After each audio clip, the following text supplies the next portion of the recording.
Magandang araw guys, no? Dito po tayo ngayon dito sa Barangay 5. Balingasag sa Misunod kasi meron po guys, pinagkalumang ang bahay Balingasag. So nagpaalam naman kami guys, no, sa caretaker. Pinayagan niya kami. Ito yung ano namin, explore namin yung bahay, yung mga kahoy na ginamit at saka yung mga disenyo niya guys. Sama ko ngayon dito guys sa service room para alamin namin yung buong story ng bahay, pero hindi lang namin explain yung kabuuan kasi para po sa may-ari na yung tama lang talaga yung sabi namin. So tingnan namin yung bahay. Tingnan po guys, no? Magandang tanghali po yung mayungan lang tayo, no? So ni ami karon dili para among itibyon ka na mo. Noon din nang ginatong magkomento sa lipuika na ako amo lang ito na ni. Sila nakatuig diri tay nga pat na. Oo, pagkaroon September. Pagkaroon September. So ano lang ang pangutanan nimo tayo ang original na tagyaning balay. Si dari amin so kinsa yung bayani makaali tayo si Chris ano kaya mura ko may bawa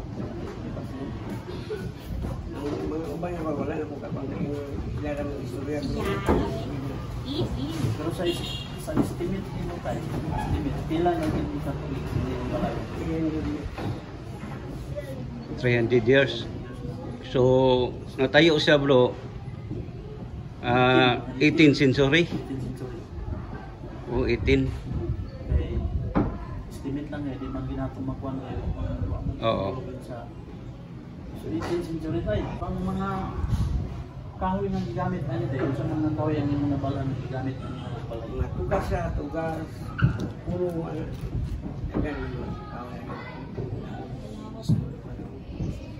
Bro, ang mga gigamit nga kuan bro sa iyang nabalan kuan tugas magkuno mo maginay pinagaling kung kahoy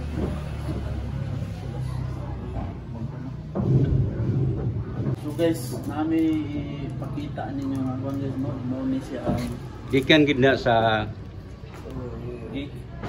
anak sa tagiya ani nga kuan suon. Bigsoon. So guys, nyara guys, ang biyahang kuan.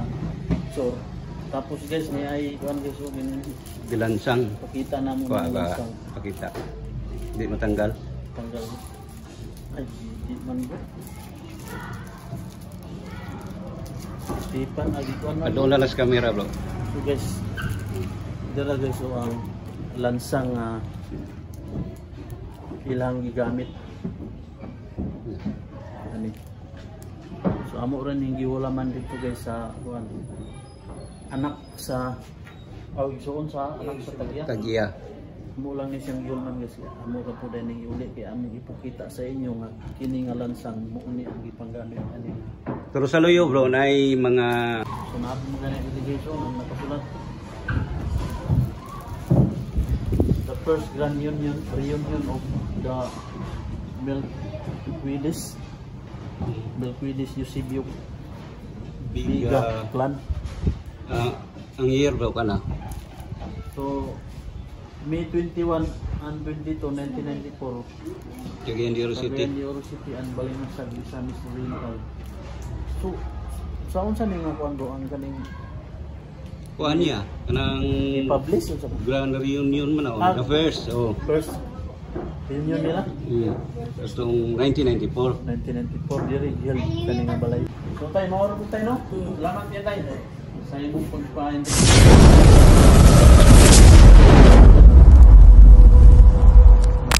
Umpisa na tayo guys ito sa eksplorasyon sa lumang bahay.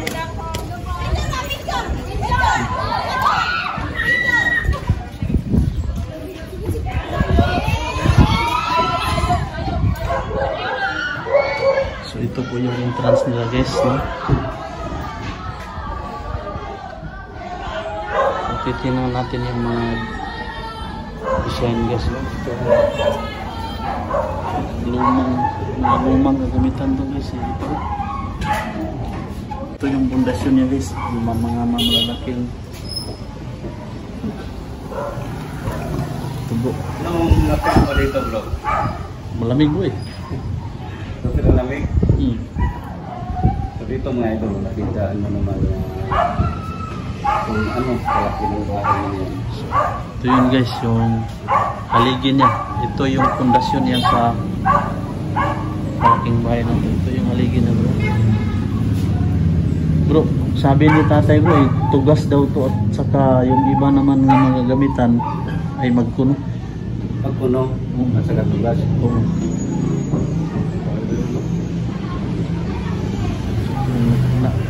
Talagang napakaluma bro. Tingnan mo yung mga kuan bro. Ito. Ano to bro eh? Luma to. Ito yung mga lumang gagamitan. Mga daan niya kuan bro. Mura og. Yung Ito bro. Nandito lang. nguya ang bro.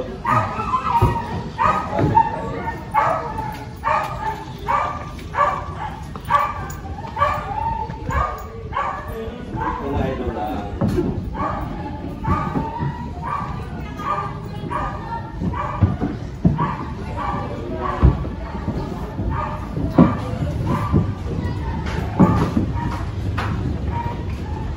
Parang kuan to bro.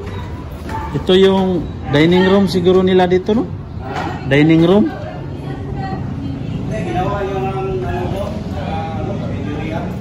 Ha? Pero ginawa ng karinderya dito na banda. Ay ginawa pala to. Pero hindi- Inupahan? Oh, hindi na matagal nga parang bago yan ba na kinayuan ng karinderya. So ito yung mga ginamit na pundasyon na haligi bro, eh malalaki. No? Ano? Ang pundasyon niya na haligi ba? Napakalaking ano.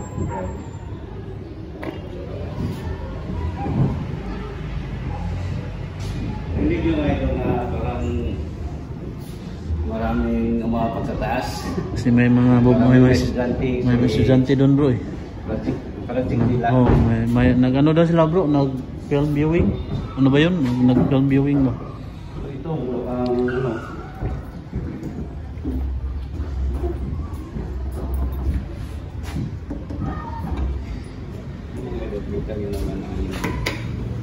Tugas to bro. Hmm.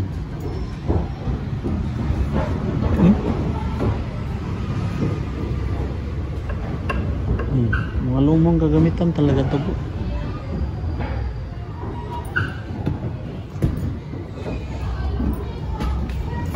Kasama to bro? Luma siguro no? Luma siguro to bro. Kasi yung hindi natin natanong si tatay.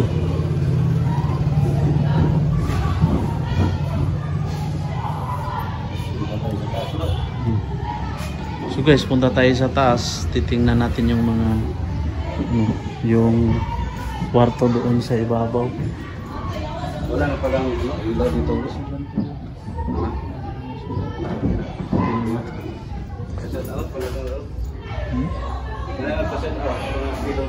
Sige.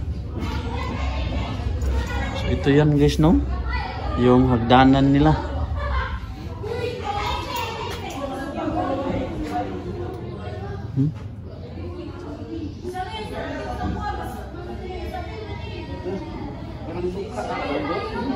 Ano bro? Tingnan mo, parang simple lang, pero pag dito sa camera, mukha siya bro, kumata.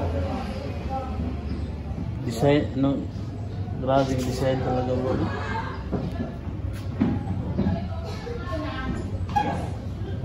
Ginamit ko yun na parang ano kan bro, parang kahoy din.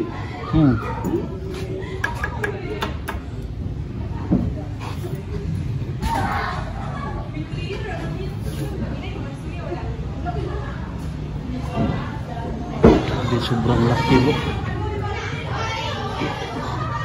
nila. Sobrang laki dito sa babaw.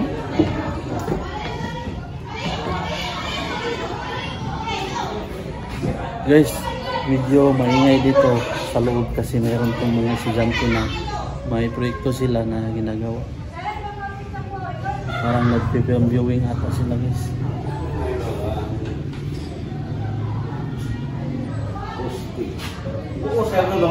Oo. Bro, nagtaka ako bro ba? Yung pagpatayo nila dito bro. Paano kaya nila ito kasi ano wala pang mga gagamitan noon eh.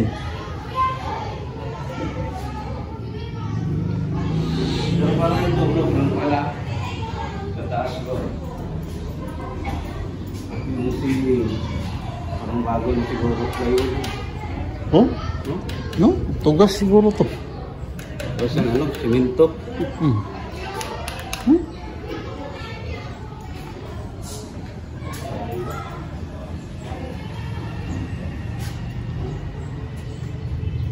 Bro, bugat man kayo ni bro. Yung sa kanila pag tindog ba?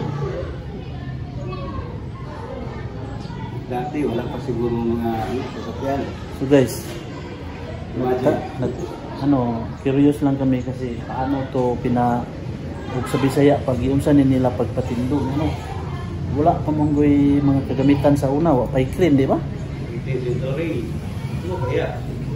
Kasi 18th century pa to naipitayo guys, pero paano nila ito?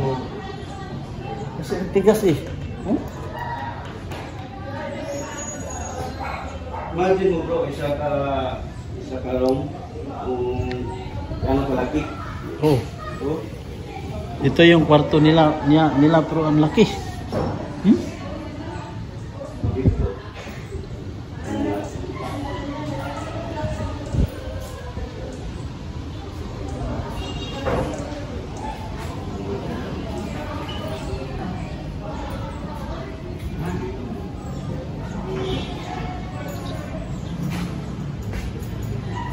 Pasok tayo dito. Ito luma na aparato. May kalumaan na ito ng produkto. Meron pa dito si Andres Bonifacio. Nagkuhan mo rin, nag-project. Film viewing. No limit ang ngiri. So guys, makikita niyo may mga estudyante sa loob kasi ayan no. Nag-film viewing sila bro, isa ano? No limit ang hiri. Ganyan sila.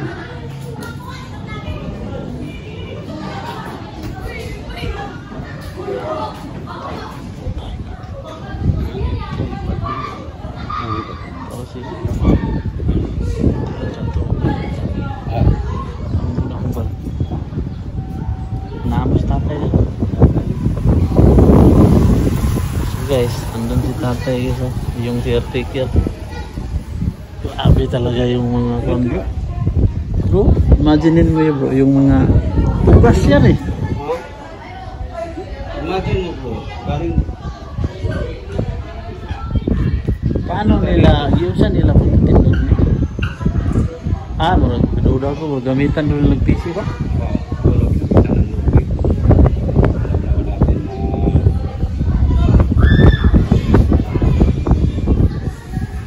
Ito yung sa taas niya guys.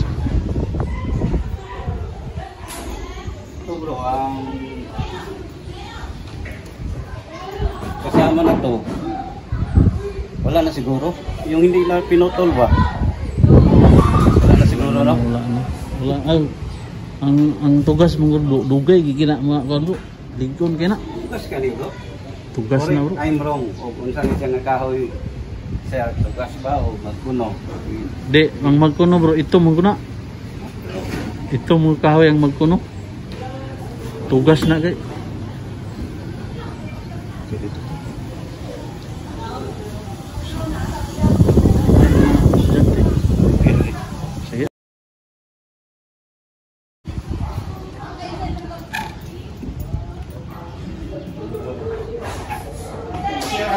Kana pa ma-film mo? Film mo ha. Idol! Sige, padayon na gud mo, okay ra. Padayon lang. Padayon. Kanang murag ko wala mi.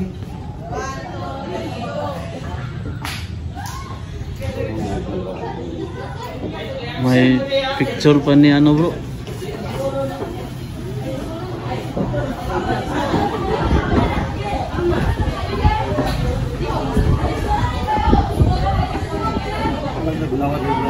Ha?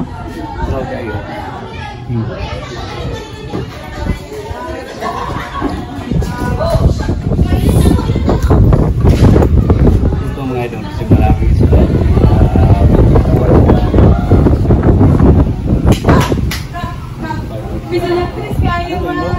No limit ang iri daw na proyekto.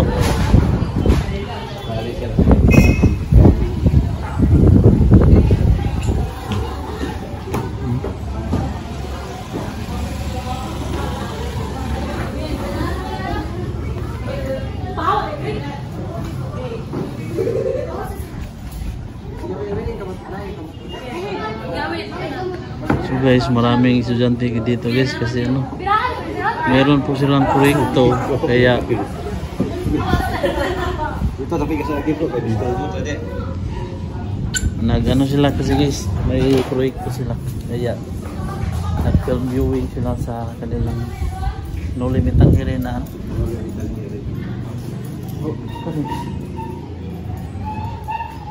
Ano? Ako, ay ba? Hawakan mo. Ito, hawakan mo dito bro. Win mo ang ano kabigat. Bukat bro eh. Bukat.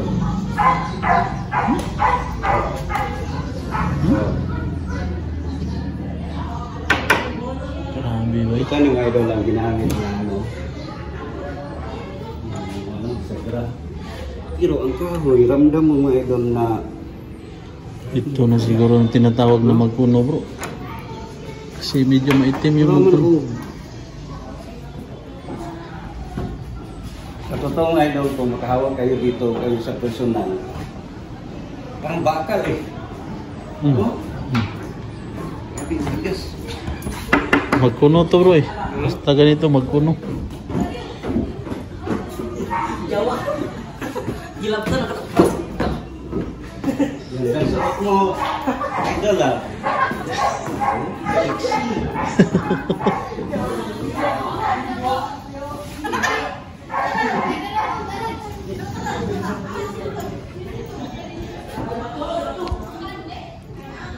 Bro, may kwarto dito na Ikot ano, tayo mamaya, bro. sa labas. Oo, para makita. Ah, Doon tayo, bro. Kasi natin siya.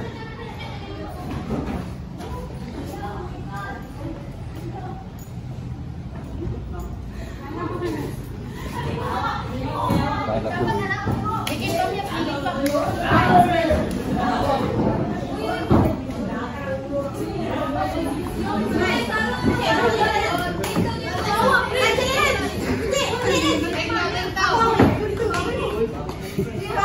tingnan nyo guys, oh, maraming mga estudyante. Hi guys.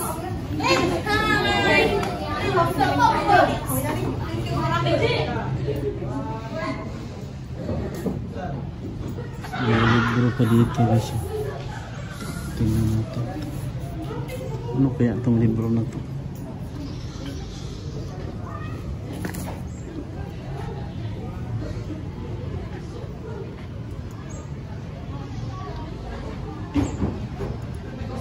Luma to.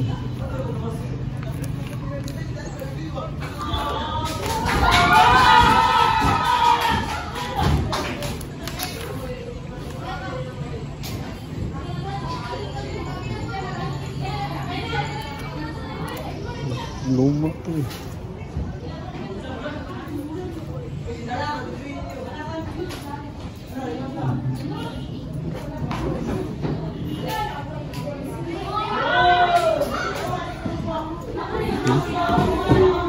Kalawak ng kwarto dito guys.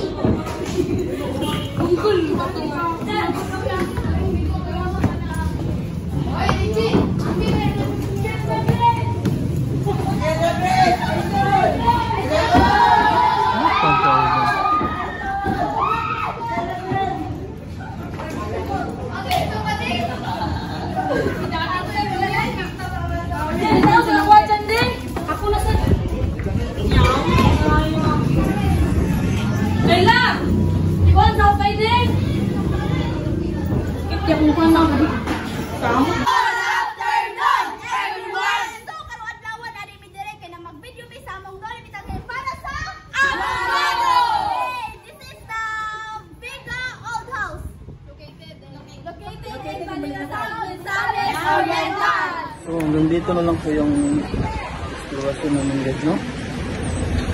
So, matapos na namin libutin yung pinakalawang bahay dito sa Barangay 5, Balingsag, Misamis Oriental. Tinignan namin yung mga kahoy na ginamit. Sabi ni tatay, ito po daw ay magpuno at saka tugas. So hanggang dito na po yung ano namin guys. Maraming salamat po sa walang sawang suporta niyo sa akin. Yan na po at keep safe and God bless po sa inyo.